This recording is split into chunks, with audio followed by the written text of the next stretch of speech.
அனைவருக்கும் வணக்கம். இன்றைய நேர்காணலில் பொருளாதார வல்லுனர், அரசியல் ஆய்வாளர் ஆனந்த் சீனிவாசன் அவர்கள். சார் வணக்கம். சார் வணக்கம்.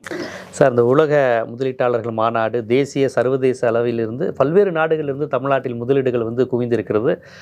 முதலமைச்சர் ஸ்டாலினை பலர் பாராட்டுறாங்க. முன்னாள் நிதியமைச்சர் பிடிஆர் பேசும்போது நிறைய கூட்டம் வந்துச்சு. பல்வேறு தரவுகள் அது குறித்தே கடந்த 2-3 நாட்களாக தொடர்ச்சியாக வருது. இவ்வளோ வந்திருக்காங்க, அந்த கம்பெனி வந்திருக்கு, இவங்க வந்திருக்குன்னே தொடர்ச்சியாக பேசுகிறாங்க.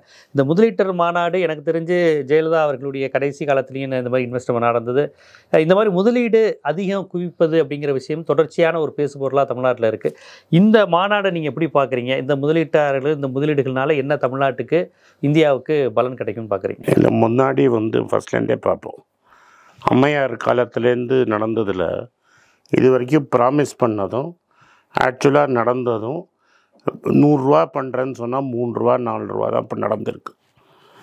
ஒரு மீட்டிங்கில் நான் இவ்வளோ பண்ணுறேன் அப்படின்னு சொன்னது அம்மையார் காலத்துலேருந்து நடந்த மீட்டிங்கெல்லாம் எடப்பாடியாரையும் சேர்த்துக்கங்க, பண்ணதில் 100 ரூபாவில் 3 ரூபா 4 ரூபா வந்திருக்கு. நடுவில் ஒரு வாட்டி அம்மையார் மீட்டிங்கில் 25% வந்துருச்சு அப்படின்னு இவங்க அனௌன்ஸ் பண்ணாங்க. ஆனால் நம்மளுக்கு எந்த டீட்டெயிலும் கொடுக்கல. ஃபஸ்ட்டு இது. இப்போ இந்த மீட்டிங்க்கு வருவோம். இந்த மீட்டிங் நீங்கள் சொன்ன மாதிரி ரொம்ப சிறப்பாக நடந்தது. பல கம்பெனிகள் வந்தாங்க, பல அனௌன்ஸ்மெண்ட்கள் பண்ணியிருக்கிறாங்க. இந்த அனௌன்ஸ்மெண்ட்டை நம்ம 3ஆக பிரிச்சுப்போம். முக்கால்வாசி பெரிய இன்வெஸ்ட்மெண்ட் ரெனியூவபிள் எனர்ஜி அப்படிங்கிற ஒரு ஸ்பேஸில் வந்திருக்கு. 2வது ஸ்பேஸ் மேனுஃபேக்சரிங்கில் வந்திருக்கு. 3வது ஸ்பேஸ் குளோபல் டெலிவரி சென்டர்ஸ் அப்படிங்கிற ஒரு ஸ்பேஸில் வருது. இந்த 3 ஸ்பேஸ் தனி. இந்த ரெனியூவபிள் எனர்ஜி தான் பெரிய நம்பர். இந்த நம்பர் நீங்கள் தனியாக தமிழ்நாட்டை மட்டும் பார்க்க முடியாது. சென்ட்ரல் கவர்மெண்ட்டோட பாலிசியை பார்க்கணும். இந்த சென்ட்ரல் கவர்மெண்ட்டோட பாலிசி இதில் பல நீங்கள் எக்ஸ்பர்ட்ஸ்கிட்ட பேசினீங்கன்னா விண்ட் எனர்ஜிக்கும் சோலார் எனர்ஜிக்கும் அகென்ஸ்டாக இருந்திருக்கு. தட் இஸ் கொள்முதல் பண்ணுறதுல அகென்ஸ்டாக இருந்திருக்கு. பல விண்ட் எனர்ஜி கம்பெனிகள் இந்தியாவிலேருந்து மூடி வெளில போயிருக்காங்க. ஓகே. சோலார் எனர்ஜிங்கிறது நிறைய லேண்டு வேணுங்கிற சமாச்சாரம். 3வது க்ரீன் ஹைட்ரஜன் ஒன்று சொல்கிறாங்க. இந்த க்ரீன் ஹைட்ரஜனுக்கு நல்ல சுத்தமான தண்ணி வேணும். அந்த சுத்தமான தண்ணி இந்தியாவில் எல்லா இடத்துலையுமே ஷார்ட்டேஜ். நீங்கள் உப்புலேருந்து தண்ணி எடுத்து பண்ணோன்னா காஸ்ட்டு ஜாஸ்தி, உட்காராது. அதெல்லாம் நீங்கள் உடனே இன்றைக்கே முதல் நாளே கணிக்க முடியாது. ஸோ இதெல்லாம் அவங்க ஒரு இன்டென்ட்டாக சொல்லியிருக்காங்க. அது நடக்குமா நடக்காதான்னு என்னால் சொல்ல முடியாது. ரைட்டாக இந்த ரெனியூவபிள் எனர்ஜி அப்படிங்கிறது இன்னிலேருந்து சீஃப் மினிஸ்டர்னையும் சொல்ல முடியாது, என்னாலையும் சொல்ல முடியாது, யாராலையும் சொல்ல முடியாது. சென்ட்ரல் கவர்மெண்ட் என்ன பாலிசி கொடுக்குது, என்ன சிச்சுவேஷன் வருது. இப்போது நீங்கள் பவர் வாங்கணுன்னா தமிழ்நாடு எலக்ட்ரிசிட்டி போர்ட்லேருந்து தான் பவர் வாங்கணும், ஸ்டாண்டர்ட் தான் வாங்கணும். டான்ஜெட்கோ 3 ரூபாய்க்கு மேலே பவர் வாங்காது. டான்ஜெட்கோ ஒரு கட்டத்தில் இருக்குது. இந்த கவர்மெண்ட் மட்டும் இல்லை, போன 20-30 வருஷமாகவே பவர் லாஸில் தான் இருக்குது டான்ஜெட்கோ. அந்த டான்ஜெட்கோவை சரி பண்ணி நீங்கள் அதை ப்ராஃபிட்டபிள் ஆக்கணும்னா சென்ட்ரல் கவர்மெண்ட்டோட பல பாலிசிகள் மாறணும். அங்கே மாறினா தான் சரி செய்ய முடியும். ஆமாம், ஏன்னா அது கன்கரண்ட் லிஸ்ட்டில் இருக்குது. கன்கரண்ட் லிஸ்ட்னால் சென்டரும் அதில் இன்வால்வ் ஆகும், ஸ்டேட்டும் அதில் இன்வால்வ் ஆகும். 2 பேரும் சேர்ந்து உட்காந்து, இது தமிழ்நாட்டுக்கு மட்டும் ப்ராப்ளம் இல்லை, இந்தியா ஃபுல்லாக எல்லா ஸ்டேட்டுக்கும் இது ப்ராப்ளம். ஸோ இது தமிழ்நாட்டு மட்டும் சேர்ந்த ப்ராப்ளம் கிடையாது, எல்லா ஸ்டேட்லேயும் இந்த ப்ராப்ளம் இருக்குது. இப்போ இன்னொரு விஷயம் என்ன ஆகிடுச்சுன்னா, எலக்ட்ரிசிட்டியை ஒரு பேசிக் ரைட்டாக ட்ரீட் பண்ண ஆரம்பிச்சிட்டாங்க. இப்போ எலக்ட்ரிசிட்டி நீங்கள் காசு கொடுத்து வாங்கணும் அப்படிங்கிற ஒரு பொருளாக இருந்தது. நான் 3 ரூபா யூனிட்டு 4 ரூபா யூனிட்டுன்னு எல்லாருக்கும் பவர் கொடுக்கணுங்கிற ஒரு நல்ல எண்ணத்தில் தமிழ்நாட்டிலையும் சரி, எங்கள் காங்கிரஸ் கட்சி ரூல் பண்ணுற ஸ்டேட்லலாம் ஃப்ரீ பவர் கொடுக்க ஆரம்பிச்சிருக்கோம். 50 யூனிட் 100 யூனிட் ஃப்ரீயாக கொடுக்குறாங்க. அதெல்லாம் சப்சிடைஸ்டு. நீங்கள் ஃப்ரீயாக பவர் கொண்டு வர முடியாது, 1 ரூபா 2 ரூபாய்க்கு பவர் கொண்டு வர முடியாது. பவர் ரெடி பண்ணுறதுக்கு 4 ரூபா 5 ரூபா ஆகும். இப்போ 3 ரூபாய்க்கு தான் இவங்க வாங்குறாங்க. 3 ரூபாய்க்கு வாங்கி பெருசாக லாபம்லாம் சம்பாதிக்க முடியாது. ஸோ இதுக்கு மானியம்ங்கிறது சென்ட்ரல் கவர்மெண்ட் கொடுக்குமா, ஸ்டேட் கவர்மெண்ட் கொடுக்குமா, எங்கேருந்து வரும் அப்படிங்கிற எந்த அக்ரிமெண்ட்டும் கிடையாது. இந்த மானியத்தினால தான் எல்லா எலக்ட்ரிசிட்டி போர்டும் நஷ்டத்தில் ஓடிட்டுருக்கு, நம்ம எலக்ட்ரிசிட்டி போர்டும் நஷ்டத்தில் ஓடிட்டுருக்கு. அதனால் நம்மளால் இன்வெஸ்ட்மெண்ட்டுங்கிறது ரொம்ப கம்மியாக இருக்குது. நம்மளால் புதுசாக தேவையான அளவு டிரான்ஸ்ஃபார்மர் இது இந்தியாவில் எல்லா ஊர்லேயும், இது வெறும் தமிழ்நாட்டுக்கு மட்டும் நான் சொல்ல, இதை நீங்கள் சென்ட்ரல் கவர்மெண்ட் ஃபிக்ஸ் பண்ணலைன்னா நீங்கள் இது வருமாங்கிறது டவுட்டில் இருக்குது. இப்போ இது முன்னாடி வேறு ஏதாவது செக்டர் ஃபிக்ஸ் ஆகிருக்குன்னா நீங்கள் உங்களுக்கு தெரியாது, என் வயசில் இருக்கிறவங்களுக்கு நிச்சயமாக தெரியும். ஒரு ஃபோனுக்கு வெயிட் பண்ணணுன்னா 5 வருஷம் ஆகும். நான் படித்த காலத்துலேயும் நான் பிஸ்னஸ் ஸ்டார்ட் பண்ண காலத்துலேயும் ஒரு ஃபோன் வாங்கணுன்னா 5 வருஷம் ஆச்சு, 3 வருஷம் ஆச்சும். ஆனால் இன்றைக்கி நீங்கள் ஃபோன் வாங்கணுன்னா சிம் கார்டு வாங்கி உள்ளே போட்டுருவீங்க. ஏன்னா அதை கம்ப்ளீட்டாக தனியார் மையத்தை கொண்டு வந்து பண்ணிட்டாங்க. இன்றைக்கி யாரும் பிஎஸ்என்எல்லாம் யூஸ் பண்ணுறதே கிடையாது. பிஎஸ்என்எல் திட்டமிட்டு ஒழிச்சிட்டாங்கன்னு ஒரு அரசியல் இருக்கு, அது தனி, அதை பற்றி நம்ம அப்புறம் பேசுவோம். இப்போ நீங்கள் யாரும் பேங்க்கு, இப்போ என் வயசில் இருக்கிறவங்களுக்கு பப்ளிக் செக்டர் பேங்க்கில் அக்கௌண்ட் இருக்கும். இப்போ நீங்கள் ஒரு 25 வயசு 30 வயசு பையனை கேட்டிங்கன்னா எவனுக்கும் பப்ளிக் செக்டர் பேங்க்கில் அக்கௌண்ட்டே இருக்காது. ஸோ இது ரிஃபார்ம் பண்ணி விட்டுட்டாங்க. பிஎஸ்என்எல் மட்டும் இருந்ததுன்னா இன்றைக்கி நீயும் நானும் இந்த பவரும் போட முடியாது, ஃபோனும் பேச முடியாது, இன்டர்நெட்டும் இருக்காது, யூடியூப்பில் நீயும் பேசுகிறத யாரும் பார்க்கவும் முடியாது. இது மாதிரி ரிஃபார்ம் எலக்ட்ரிசிட்டியில் வரணுன்னா ஸ்டேட்டும் சென்டரும் சேர்ந்து வேலை செய்யணும். ஆனால் இப்போ இருக்கிற அரசாங்கம் நான் சொல்கிறேன் நீ கேளுங்கிற மாதிரி இருக்குது. ரைட்டா? ஒரு 100 யூனிட் பவர் எல்லாருக்கும் ஃப்ரீயாக கொடுக்கணும் அப்படிங்கிறது ஒரு நேஷ்னல் பாலிசி ஆகணும். இது ஒரு தேசிய பாலிசி ஆகணும். ஒன்ஸ் அது ஆகிடுச்சுன்னா அதுக்கு எவ்வளோ காசு சப்சிடியாக கொடுக்கணும், அது யார் கொடுப்பாங்க, 1ஆம் தேதியே இந்த டான்ஜெட்கோவுக்கு எப்படி போகும் அப்படிங்கிறது முடிவானோம். அது முடிவானால் தான் பவருக்கு பிஸ்னஸ்ன்னு ஒன்று செட் ஆகும். ஸோ இதனால் ரெனியூவல் எனர்ஜி பற்றி எனக்கு தெரியாதுன்னு சொல்லிப்போம். அது எப்படி போகுங்கிறது சென்ட்ரல் கவர்மெண்ட் ஸ்டேட் கவர்மெண்ட்டு இன்றைக்கி கையெழுத்து போட்டாங்கன்னு சொன்னீங்களே, நாளைக்கு ஏன் நடக்கலைன்னு கேட்டால் சென்ட்ரல் கவர்மெண்ட் பாலிசி மாற்றிட்டான்னா இது நடக்காது. இது ஒன்று. ரெண்டாவது, சக்ஸஸ்ஃபுல்லாக தமிழ்நாட்டில் நடந்துகிட்ருக்கிறது இப்போதைக்கு ஈவியும் இவி வெஹிக்கிள்ஸு பேட்ரி எல்லாம் சக்ஸஸ்ஃபுல்லாக நடந்துகிட்ருக்கு. இந்தியாவில் இருக்கிற டாப் 1 and 2 இவி ஸ்கூட்டர் பண்ணுறது ஓலாவும் டிவிஎஸும் 2 பேருமே ஹோசூரில் தான் பண்ணிகிட்ருக்காங்க. அதில் ஒரு இக்கோ சிஸ்டம் க்ரியேட் ஆகிடுச்சு. நான் சொல்கிறது புரியுதுங்களா? இக்கோ சிஸ்டம்னா அது மாதிரி திறமை இருக்கிற ஆளுங்கள்லாம் அந்த ஏரியாவில் இருக்காங்க. ஓசூர் கிருஷ்ணகிரி ஏரியாவில் டிவிஎஸும் இவங்களும் பண்ண ஆரம்பிச்சிட்டாங்க. டிவிஎஸும் ஓலாவும் பண்ண ஆரம்பிச்சிட்டாங்க. ஓலாவோட கிகா ஃபேக்ட்ரி பிளான்ட்டும் அங்கே தான் வரப்போகுது. ஸோ அது டெஃபினட்டாக அதில் போட்ட அக்ரிமெண்ட் எல்லாமே சக்ஸஸ் ஆகும். அந்த கம்பெனி திவால் ஆகிடுச்சுன்னா கவர்மெண்ட்டுக்கு அந்த ஏரியாவில் ஆல்ரெடி லேண்டு இருக்குது, லேண்டு கொடுப்பாங்க, மார்க்கெட் இருக்குது. சென்ட்ரல் கவர்மெண்ட்டுக்கும் ஸ்டேட் கவர்மெண்ட்டுக்கும் வேலை கிடையாது. எவ்வளோ டேக்ஸுங்கிறது முன்னாடியே ஃபிக்ஸ் ஆகிடுச்சு. அதனால் இவி சேல்ஸ் ஏறும். இனிமேல் இன்னொரு 5 வருஷத்தில் 30% of all scooters will be electric scooters. மாறிடும். இந்தியாவில் ஆல்ரெடி தமிழ்நாட்டில் மாறல, ரெஸ்ட் ஆஃப் இந்தியாவில் 50% ஆட்டோ எல்லாமே எலக்ட்ரிக்காக மாறிடுச்சு. அப்போ நம்ம கொஞ்சம் பெட்ரோல் மிச்சம்லாம் ஆகும். பெட்ரோல்லாம் மிச்சம் ஆகும், பெட்ரோல் கன்சம்ஷன் குறையும், ஏர் பொல்யூஷன் கொஞ்சம் குறையும், எல்லாம் குறையும். அதில் ஹோசூரும் கிருஷ்ணகிரியும் ஒரு பெரிய ஏரியாவாக வரும். அங்கே தான் கிரீவ்ஸ் காட்டன் ஒரு கம்பெனியும் பிளான்ட்டு போட்டிருக்கோம். ஆம்பியர்னு ஒரு ப்ராடக்ட் பண்ணுறாங்க. ஸோ இந்த 3 பேரும் இருக்கிறதுனால அந்த எலக்ட்ரிக் எக்கோ சிஸ்டம் அங்கே நிச்சயமாக டெவலப் ஆகும். அதில் எனக்கு சந்தேகமே கிடையாது. அதே மாதிரி டாட்டா ஒரு பிளான்ட்டு போட்டிருக்காங்க, 12,000 கோடி இன்வெஸ்ட் பண்ண போகிறேன்னு பேசியிருக்காங்க. இந்த ஆப்பிள் ஃபோன் அசம்பிள் பண்ணுறது டாட்டா எலக்ட்ரானிக்ஸுங்கிற கம்பெனி கிருஷ்ணகிரி பக்கத்தில் ஒரு பிளான்ட் வச்சுருக்காங்க. அது இந்தியாவில் அது டாட்டா இன்வெஸ்ட் பண்ணிட்டுனா திரும்பி அது கிருஷ்ணகிரி அந்த ஏரியாவுக்கு தான் வரும். நம்ம அந்த எலக்ட்ரானிக்ஸ் அசம்பிளிங் ஒரு பெரிய பிஸ்னஸ் ஆகும். அவங்க ஏன் அதை சூஸ் பண்ணியிருக்காங்கன்னா, அவங்களோட மெயின் யூனிட் டைட்டன் அப்படின்னு வாட்ச் கம்பெனியோட யூனிட்டு ஹோசூரில் இருக்குது. அது Tamil Nadu industrial development corporation MGR காலத்துலேருந்தே பார்ட்னர்ஷிப்பில் இருக்குது. 27% ஸ்டேக்கு நம்ம கவர்மெண்ட்டுக்கிட்டே இருக்குது டைட்டன் வாட்ச் கம்பெனியில். ஸோ அந்த கிருஷ்ணகிரியில் அனௌன்ஸ் பண்ணியிருக்கிற அந்த ப்ராடக்ட்டு நிச்சயமாக வந்துடும். அந்த ஆப்பிள் மாதிரி ஃபோன் அசம்பிள் பண்ணுறது, சிப் அசம்பிளிங் பண்ணணும், இந்த சிப் அசம்பிளிங்லாம் நிச்சயமாக வரும். ஏன்னா நம்ம சீஃப் மினிஸ்டர் நல்லா பண்ணியிருக்கிறாரு. போய் இந்த பேட்ரிக்கெல்லாம் பர்மிஷன் கொடுத்து வர வச்சுருக்காங்க. அது சக்ஸஸ்ஃபுல்லாக போடும். அண்ட் நம்ம நல்ல காலம் டிவிஎஸ் தமிழ்நாடு கம்பெனி வந்து எலக்ட்ரிக் ஸ்கூட்டரில் முன்னாடியே இன்வெஸ்ட்மெண்ட் பண்ணிட்டாங்க. ஸோ அது டெஃபினட்டாக நிச்சயமாக சக்ஸஸ்ஃபுல் ஆகும்.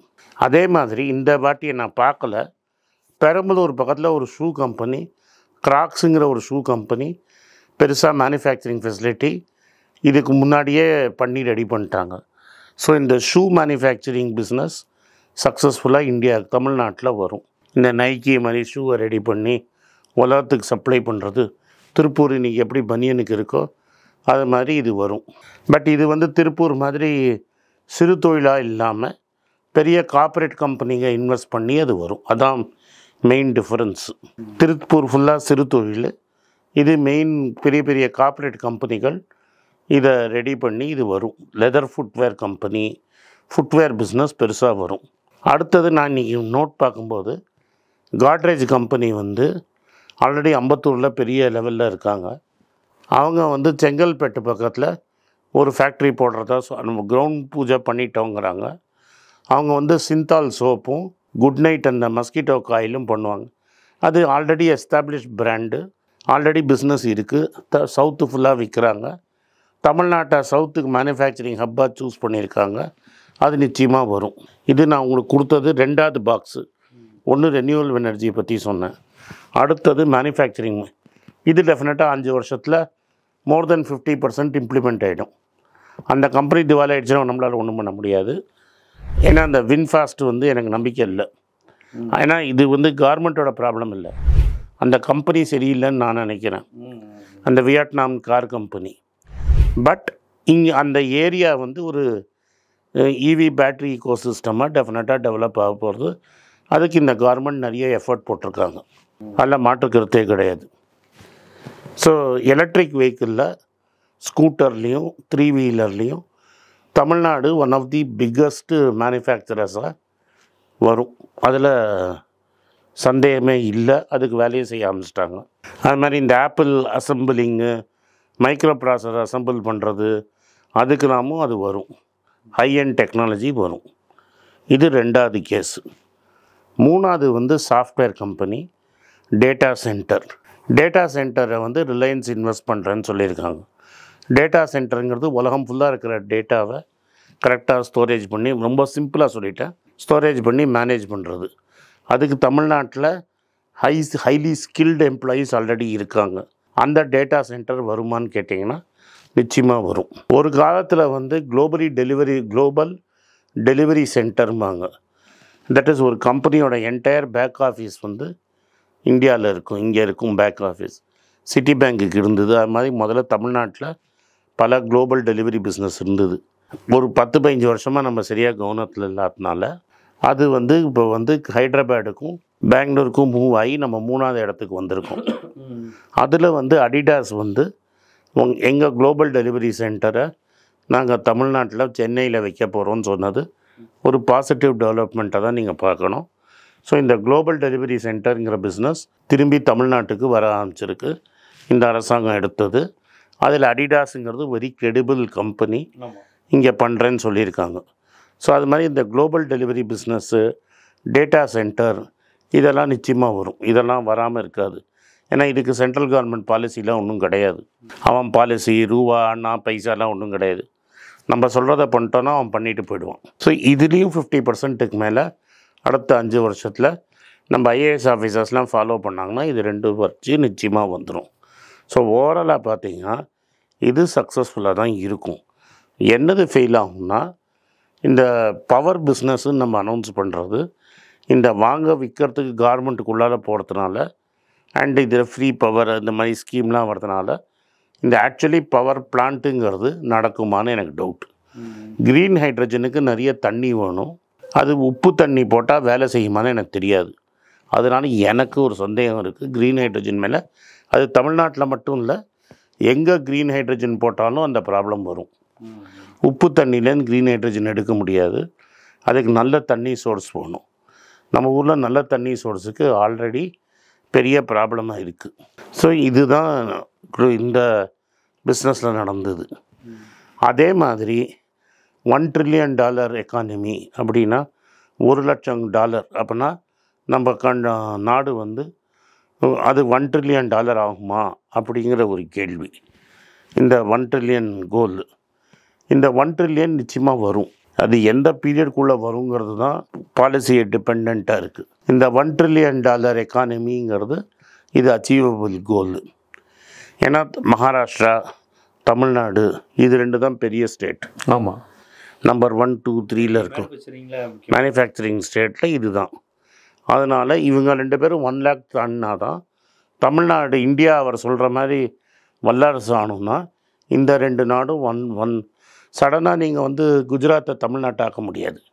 நீங்கள் என்ன தான் வஞ்சிக்க ட்ரை பண்ணி ஃபோர்டுக்காரனை இங்கே ஃபேக்ட்ரியை மூடி எங்கள் ஊருக்கு ஃபேக்ட்ரியை மாற்றுன்னு சொன்னாலும் இந்த இங்கே தான் ஒர்க்கர் இருக்கான், படித்த பசங்க இங்கே தான் இருக்காங்க. ஏன்னா நம்ம காமராஜர் காலத்திலே பசங்களை படிக்க வச்சிட்டோம். ஸோ 12ஆம் கிளாஸ் வரைக்கும் முக்கால்வாசி பேர் படிச்சிருப்பாங்க. அதுக்கப்புறமா 1ல் 2 பேர் காலேஜுக்கு போயிருக்காங்க. ஸோ ஆல்ரெடி படித்த பசங்க, ஸ்கில்டு பசங்க தமிழ்நாட்டில் தான் இருக்காங்க. இங்கே கேரளா மாதிரி யூனியன் ப்ராப்ளம் அவ்வளோ கிடையாது. அதனால் இது ஃபஸ்ட்டு முதல் 3-4 ஸ்டேட் இங்கே தொழிற்சங்கங்கள் இருக்கே. நான் அங்கே 2 பேர் இருந்தால் ஸ்ட்ரைக் பண்ணுற மாதிரி. இங்கே தொழிற்சங்கங்கள்கிட்ட நீங்கள் பேசலாம். நான் தொழிற்சங்கமே இல்லைன்னு சொல்லலை. இங்கே தொழிற்சங்கம் நினச்சதுன்னா என்டையர் மெட்ராஸை இழுத்து மூட முடியாது. பேசி தான் தீர்த்துக்கணும். நான் சொல்கிறது புரியுதுங்களா? பேச்சுவார்த்தை நடத்தணும், லேபர் கமிஷனரை கூப்பிடணும், லேபர் கமிஷன் சொல்கிறத நீங்கள் ஒத்துக்கிறீங்களான்னு கேட்கணும்.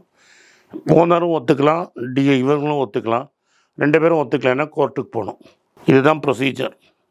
கேரளாவில் அப்படி இருக்காது. கேரளாவில் உடனே ஸ்ட்ரைக்கு, ரோடை பிளாக் பண்ணு, பஸ்ஸு ஓடாத, ட்ரெயின் ஓடாது, அதெல்லாம் நடக்கும். இப்போ நான் உங்களுக்கு சொல்கிறேன் கேரளாவில் என்ன ப்ராப்ளம், தமிழ்நாட்டில் என்ன இல்லைங்கிறத சொல்கிறேன். கேரளாவில் ட்ரிவாண்ட்ரமில் டெக்னோ பார்க்குன்னு ஒரு இடம் தான் இருக்குது. டெக்னோ பார்க்குன்னு ஒரு இடத்துல தான் சாஃப்ட்வேர் கம்பெனியே இருக்குது. அதில் வெறும் 10,000 பேர் கொஞ்சம் மேலே தான் வேலை செய்கிறாங்க. 5 வருஷத்துக்கு முன்னாடி வரைக்கும் என்ன சொன்னாங்கன்னா, ஒரு எம்ப்ளாயி சொல்கிறேன், பந்துன்னு வந்ததுன்னா இவங்களை கான்வாலே போலீஸ் கூட்டின்னு போனால் தான் இவங்க ஆஃபீஸ்க்கே போக முடியும். இவங்களுக்கும் பந்துக்கும் சம்மந்தமே கிடையாது. இப்போ தமிழ்நாட்டில் இன்றைக்கி க்ரௌன் பிளாசான்னு ஒரு ஹோட்டல் மூடி பில்டிங்காக கட்டுறாங்க. அங்கே யூனியன் தொழிற்சங்கம் ஸ்ட்ரைக் பண்ணிகிட்ருக்கு. நான் டெய்லி அங்கே போகிறச்ச பார்க்குறேன். ஸ்ட்ரைக் நடந்துட்டு தான் இருக்குது, ப்ரொட்டஸ்ட் பண்ணிட்டு தான் இருக்காங்க. ஆனால் ரோடை பிளாக் பண்ணி நான் போகக்கூடாதுன்னு சொல்லலை. கேரளாவில் அப்படி இருக்கும். கேரளாவில் நிச்சயமாக இருக்குது. காங்கிரஸ் ரெஜிம்லேயே அப்படி தான் இருக்குமா? காங்கிரஸ் ரெஜிம் கல்ச்சரே அப்படி தான். அதான் சொல்கிறேன், கேரளாவோட கல்ச்சர் அதனால தான் அங்கே பிஸ்னஸ் நடக்கலை. வெஸ்ட் பெங்கால் கல்ச்சர் அது மாதிரி தான் வெஸ்ட் பெங்காலும் கேரளாவும் இண்டஸ்ட்ரியலாக ஒரு காலத்தில் இண்டிபெண்டன்ஸ் டைமில் வெஸ்ட் பெங்கால் தான் மோஸ்ட் டெவலப்ட் ஸ்டேட்டாக இருந்தது. எல்லா கம்பெனியோட ஹெட் குவார்ட்டர்ஸும் கல்கட்டாவில் இருந்தது. ஹிந்துஸ்தான் யூனிலீவர், ஐடிசி அவங்கெல்லாம் இப்போ பெங்களூருக்கும் பாம்பேக்கும் வந்துட்டாங்க. விப்ரோ மாதிரி ஒரு பெரிய சாஃப்ட்வேர் கம்பெனியோட ஹெட் குவார்ட்டர்ஸ் பாம்பேயில் இருந்தது. ஆனால் பெங்களூரில் டெவலப் ஆனோன்னா அவர் ஹெட் குவார்ட்டர்ஸை பெங்களூர் மாற்றிக்கிட்டார். ஸோ பிஸ்னஸ் எங்கே போகும்னா எங்கே என்னோடய எக்கோ சிஸ்டம் கரெக்டாக இருக்கும்னு. கேரளாலேயும் பெங்கால்லையும் இடதுசாரிகனால எக்கோ சிஸ்டம் சரியில்லைன்னு தான் நம்ம ஒத்துக்கணும். ஆனால் அதே வெஸ்ட் பெங்காலில் லெஃப்ட் டாட்டாவுக்கு கார் கம்பெனிக்கு இடம் கொடுத்தாங்கன்னு சொல்லி தான் திரிணாமுல் மம்தா லெஃப்ட் மீதே அப்படி ஒரு அலிகேஷன் தான் அவங்க காலியானாங்க. யாருக்கு நஷ்டம்? அன்றைக்கி நீங்கள் சொன்ன பாயிண்ட்டே டிஸ்கஸ் பண்ணுவோம். லெஃப்ட்டு ரொம்ப எதிர்த்து மாற்றணும்னு நினச்சிது. ஆனால் 50 வருஷம் போராட்டத்தை நீங்கள் ஓவராக மாற்ற முடியாது. இன்றைக்கி வெஸ்ட் பெங்காலில் லெஃப்டே இல்லை. ஆமாம், மம்தா லெஃப்ட் ஆனாங்க. இடதுசாரிக்கு இடதுசாரியாக மாறி ஒரு அந்த நிறுத்தி ஜெயித்தாங்க. இப்போ நான் 10 வருஷம் ஆகிடுச்சு. இந்த அம்மா 3ஆவது டேர்ம் ஜெயிக்க போகிறாங்க. 3ஆவது டேர்ம் ஜெயிச்சிட்டாங்கன்னு நினைக்கிறேன். இந்த அம்மாவால் அந்த விவசாயிக்கு திரும்பி நிலத்தை கொடுக்க முடிஞ்சுதா? அங்கே திரும்பி போகம் நடக்குதா? அங்கே விவசாயம் வளர்கிறதா? ஒன்றும் கிடையாது. டாட்டாக்காரன் கோர்ட்டில் கேஸ் போட்டு வெஸ்ட் பெங்கால் இண்டஸ்ட்ரியல் டெவலப்மெண்ட் கார்பரேஷனில் பல ஆயிரம் கோடிக்கு நீங்கள் கட்டணும் காம்பன்சேஷன். என்னது, டாடா கம்பெனிக்கு காம்பன்சேஷன் கொடுக்கணும் அப்படின்னு கோர்ட் ஆர்டர் தீர்ப்பாயிடுச்சு. அந்த பணத்தை வசூல் பண்ணிட்டு தான் போவாங்க. உங்களால் விவசாயிக்கும் நிலம் கொடுக்க முடியல, கவர்மெண்ட்டுக்கும் நட்டம். கவர்மெண்ட்டுக்கும் நஷ்டம். என்ன நடந்தது? மம்தா பானர்ஜி 15 வருஷம் வெஸ்ட் பெங்காலில் சீஃப் மினிஸ்டர் இருந்தாங்க. அவங்க பவருக்கு வேறு பயன்பட்டுருச்சு. அவ்வளோதான். ஹார்ஷ் ட்ரூத் அதுதான். அன்றைக்கி அந்த கார் பிளான்ட் அங்கே போயிருந்ததுன்னா இப்போ 5-6 எக்கோசிஸ்டம்னு சொல்கிறேன்ல நான். இப்போ இங்கே ஓலா வந்தது, டிவிஎஸ் வந்ததுன்னு, அது மாதிரி 4 கம்பெனி போயிருக்கும். அன்றைக்கி எல்லா கம்பெனியும் போராடினும் போது மோடி அப்படி குஜராத் சீஃப் மினிஸ்டராக இருந்தவர் குஜராத்தில் சனந்துங்கிற ஊருக்கு டாட்டாவை கூப்பிட்டு போனார். நானும் மூடிடுச்சு. ஆனால் இன்றைக்கி டாட்டா பிளான்ட் அங்கே இன்னும் கார் பண்ணிட்டு தான் இருக்குது. அந்த இடத்துல கார் வந்தோடனே, இக்கோசிஸ்டம் வந்தோடனே ஃபோர்டு செகண்ட் பிளான்ட்டை அங்கே போட்டாங்க. இன்றைக்கி என்ன பண்ணிட்டான் ஃபோர்டு? இங்கே பிளான்ட்டை மூட்டு குஜராத் பிளான்ட்டை நடத்திட்டு இருக்கிறான். ஹியூண்டாய் 2வது பிளான்ட் எங்கே போட்டிருக்கிறான்? அதே இடத்துல போட்டிருக்கான். அன்றைக்கி மம்தா பண்ணாமல் இருந்திருந்தாங்கன்னா அந்த 3 பிளான்ட்டும் வெஸ்ட் பெங்காலுக்கு வந்திருக்கும். ஸோ ஒப்பீட்டளவில் தமிழ்நாடு மற்ற எல்லா மாநிலத்தில் விட மேல் இடத்துல இருக்குது, இருக்கக்கூடிய இடத்துல இருக்குது. மகாராஷ்டிரா, தமிழ்நாடு மேல் இடத்துல இருக்குது. அது ஏன்னா நம்மளோட தொழில் சங்கம் இப்போ எனக்கும் ஒரு கம்பெனிக்கும் சண்டை, தொழில் சங்கத்துக்கும் ஒரு கம்பெனிக்கும் சண்டைனா அவங்க 2 பேருக்குள்ளே தான் பேசி தீர்த்துக்கணும். ஊரையே நீங்கள் பூட்ட முடியாது. இப்போ இந்த ஹோட்டலில் ப்ராப்ளம்னால அந்த ரோடையே நீங்கள் பிளாக் பண்ண முடியாது.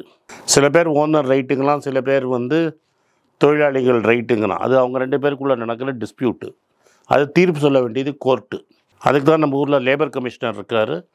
லேபர் கமிஷனர் ஆர்டரை லேபர் கோர்ட்டில் டிஸ்பியூட் ஆனால் லேபர் கோர்ட்டில் செட்டில் ஆனேன்னா ஹைகோர்ட் போகும், சுப்ரீம் கோர்ட் போகும். இப்படி இருக்குது ரூட்டு. நீங்கள் கான்ஸ்டியூஷனல் ரூட்டு தான், இதுதான் கான்ஸ்டியூஷனல் ரூட்டுன்னு சொல்கிறது. Labour commissioner, labour court, high கோர்ட்டுன்னு போகிறதுக்கு உங்களுக்கு தனி ரூட்டு. சாதாரண கோர்ட்டில் போய் 20 வருஷம் 30 வருஷம் ஆகாது. ஹைகோர்ட்டில் போய் தான் டிசைட் ஆகும், 5 வருஷத்தில் டிசைட் ஆகிடும். அப்போது உங்களுக்கு கான்ஸ்டியூஷன் படி இப்படி வழி இருக்கும்போது நீங்கள் ஊரை நிறுத்துகிறேன் அப்படின்னீங்கன்னா யாருமே வியாபாரம் பண்ண வரமாட்டோம்.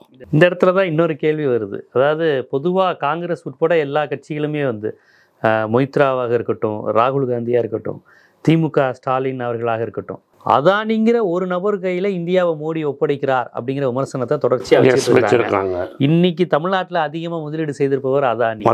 முதலீடு செய்யலை, முதலீடு செய்ய போகிறேன்னு சொல்லியிருக்காரு. 2த்துக்கும் வித்தியாசம். ஆமாம், இன்னைக்கு பிஜேபியினர் அதை தான் பேசுகிறாங்க. வெயிட்டுங்க, முதலீடு செய்யலை, செய்ய போகிறேன்னு சொல்லியிருக்கிறார். என்னது ஃபஸ்ட்டு. 2வது விஷயம், நான் திரும்பி உங்களுக்கு முக்கியம், அவரும் ரெனியூவபிள் எனர்ஜி, மற்ற கவர்மெண்ட்டு, ஸ்டேட் கவர்மெண்ட் அவருக்கு, சென்ட்ரல் கவர்மெண்ட் அவனுக்கு கான்ட்ராக்ட் கொடுத்துச்சுன்னா அவன் தான் செய்வான்.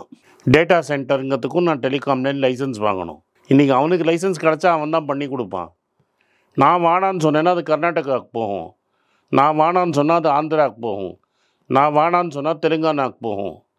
அப்போ என் ஆட்களுக்கு நான் வேலை வாங்கி கொடுக்கணுமா, இல்லை தெலுங்கானாவுக்கு நான் விட்டு கொடுக்கணுமா? நீங்கள் லைசன்ஸுக்கு ராகுல் காந்தி கேட்குறதோ, மொய்த்ரா கேட்குறதோ, ஸ்டாலின் சார் கேட்குறதோ, நீங்கள் ஏன் லைசன்ஸு எல்லாருக்கும் கொடுக்க மாட்டேங்கிறீங்கன்னு.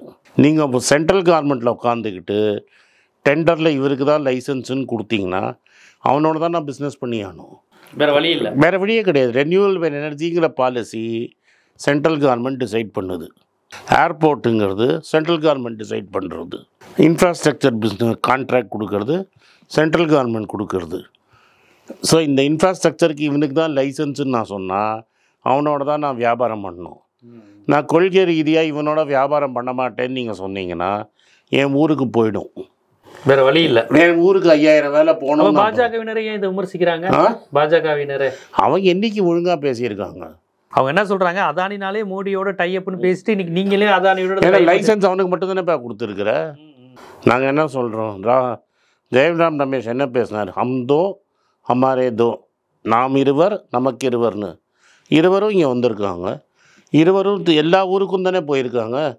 ஹம்தோ ஹமாரே தோ, என்னது நாம் இருவர் எங்களுக்கு இருவர், பார்லிமெண்ட்டில் பேசினது நான் சொல்கிறேன். அந்த இருவருக்கு நான் வேறு என்ன வழி? நான் என்ன தனி நாட்டை க்ரியேட் பண்ணி தமிழ்நாடு தனி நாடுன்னு சொல்லி நான் வேறு ஆளுக்காக லைசன்ஸ் கொடுக்க முடியுமா? இப்போ ரயில்வேங்கிறது சென்ட்ரல் கவர்மெண்ட் ப்ராஜெக்ட்டு. யாருக்கு நீ கொடுக்குறியோ அவனோட தான் நான் வேலை செஞ்சானோ. அப்போ தமிழ்நாட்டுக்கு பலனாக தான் பார்க்குறீங்க, பெனிஃபிட்டாக தான் பார்க்குறீங்க? நான் பெனிஃபிட்டாக தான் பார்க்குறேன். நீ நாளைக்கு டாட்டாக்கு லைசன்ஸ் கொடுத்தா டாட்டாவோட வேலை செய்ய போகிறோம். இப்போ சிட்டி கேஸ் டிஸ்ட்ரிபியூஷனுங்கிறது இன்னொரு இடத்துல லைசன்ஸ் நாங்கள் இன்வெஸ்ட் பண்ணுவோங்கிறாங்க. சிட்டி கேஸ் டிஸ்ட்ரிபியூஷனுங்கிறது ஒரு all India business tender government central government கொடுக்குது. சென்ட்ரல் கவர்மெண்ட் டெண்டர் அவர் ஜெயிச்சார்னா அவரோட தான் நீங்கள் செஞ்சானோம். நான் செய்ய மாட்டேன்னு சொன்னீங்கன்னா உங்கள் ஸ்டேட்டுக்கு தான். அப்போ என்ன சொல்லுவீங்க? ஸ்டேட்டு டெவலப்பே ஆகலைன்னு. நாக்குங்கிறது எலும்பு கிடையாது ஜீவா. பெரட்டி பெரட்டி எப்படி வேணால் பேசலாம். நம்ம இந்த 5 ட்ரில்லியன் மேட்டர்லேயே தெரியும். அக்ரிகல்ச்சர் இன்கம் 5 வருஷத்தில் ரெட்டிப்போங்கிறது தெரியும். நீ லைசன்ஸ் யார் வேணால் கொடு. இந்த 10 பேருக்கு லைசன்ஸ் இருக்குது, இந்த 10 பேரில் நீங்கள் சூஸ் பண்ணுங்கன்னு சொல்லிவிட்டு அங்கே இவங்க அதானியை சூஸ் பண்ணால் நானும் ஒத்துக்கிறேன். நீ கொடுக்குறதே ஹம்தோ ஹமாரே தோக் தான். கண்டிப்பாக இந்த முதலீடுகள் மூலமாக என்னென்ன பலன் தமிழ்நாட்டிற்கு வரப்போகிறது, தமிழர்களுக்கு என்னென்ன வேலைவாய்ப்பு, ஏன் தமிழ்நாடு இந்தியாவில் மிகச்சிறந்த முதலீடை ஈர்க்கக்கூடிய மாநிலமாக இருக்குங்கிறதுக்கான காரணங்களை பிற மாநிலங்களின் சூழலில், பொருளாதார சூழலோட, அரசியல் சூழலோட ஒப்பிட்டு ரொம்ப விரிவாகவே நமது பார்வையாளருக்கு எடுத்து வச்சிட்டிங்க. மிக்க நன்றி. நன்றி சார்.